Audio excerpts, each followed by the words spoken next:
بسم اللہ الرحمن الرحیم۔ السلام علیکم ورحمۃ اللہ وبرکاتہ۔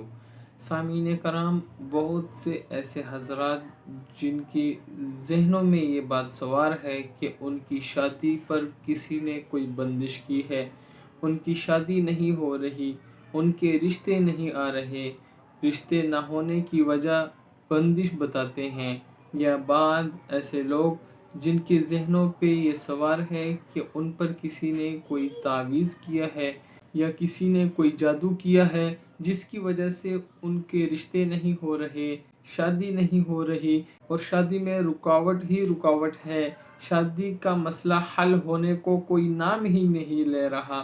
تو سامعین کرام، آج میں اس ویڈیو میں آپ کو شادی کے حوالے سے ایک بہترین عمل بتاؤں گا۔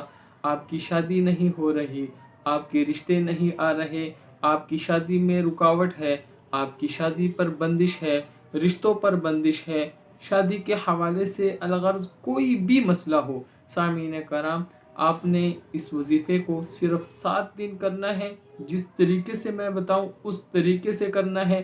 انشاءاللہ اللہ کے حکم سے آپ کی جو شادی کے حوالے سے جو بھی پریشانی ہے، اللہ تعالیٰ اس کو حل فرمائیں گے، اور انشاءاللہ اللہ تعالیٰ آپ کی شادی بہترین جگہ میں فرما دیں گے۔ سامعین کرام، میں آپ کو ابھی تفصیل سے بتاتا ہوں کہ یہ وظیفہ آپ نے کس طریقے سے کرنا ہے، اور قرآن مجید کی کون سی آیات ہے جس کا یہ وظیفہ کرنا ہے۔ سامعین کرام، آپ نے سورۃ بقرہ کا نام سنا ہوگا، یہ قرآن مجید کی دوسری سورت ہے۔ اس سورت کا آخری رکوع کا وظیفہ ہے، بہت ہی مجرب عمل ہے۔ سامعین کرام، آپ نے سورۃ بقرہ کی آخری رکوع کا وظیفہ کرنا ہے۔ اس رکوع کو آپ نے دن کے کسی بھی وقت 21 مرتبہ پڑھنا ہے، اول و آخر 3 مرتبہ درود شریف کے ساتھ، اور یہ عمل آپ نے 7 دن کرنا ہے۔ لیکن اس کے ساتھ آپ یہ بات یاد رکھیں، ویڈیو پوری دیکھیں تاکہ آپ کو